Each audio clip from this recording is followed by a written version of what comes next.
Comparison can be a destructive habit that leads to various spiritual and emotional pitfalls, including avoiding responsibility, fostering jealousy, promoting self righteousness, and justifying sin.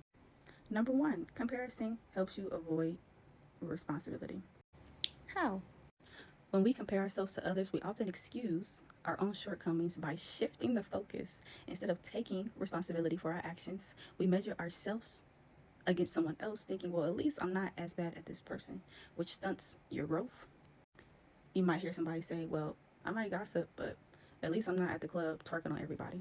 Yeah, I cuss, but at least I'm not sleeping with everybody and their mama. But I thought sin was sin. Here's a biblical example. Genesis 4:9.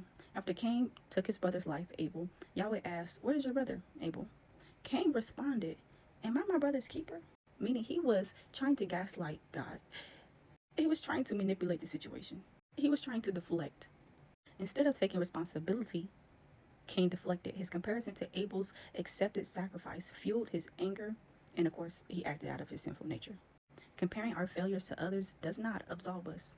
Yahweh calls us to focus on our own actions, Galatians 6:5, for each will have to bear his own load. Number two, comparison breeds jealousy. How?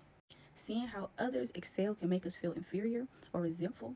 Instead of celebrating others' success, we may become envious, wishing that we had what they had. Example, 1 Samuel 18:6-9. After David defeated Goliath, women sang, Saul has slain his thousands and David his tens of thousands. This comparison stirred jealousy in Saul, who sought to take David's life.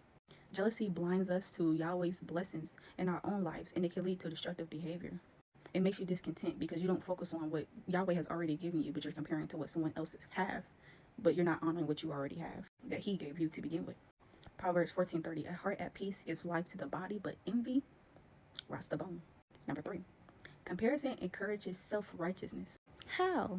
We may compare ourselves to those we deem worse to elevate our own sense of morality. This leads to pride, making us believe that we're better than somebody else. Example, Luke 18:9-14. The Pharisee prayed, God, I thank you that I am not like other people, robbers and evildoers and adulterers, or even like this tax collector.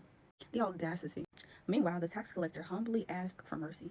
Jesus praised the tax collector, not the Pharisee. Mind you, the Pharisees were the same people who studied the religious law, but they still could recognize God in the human form. So much to the point they crucified Jesus.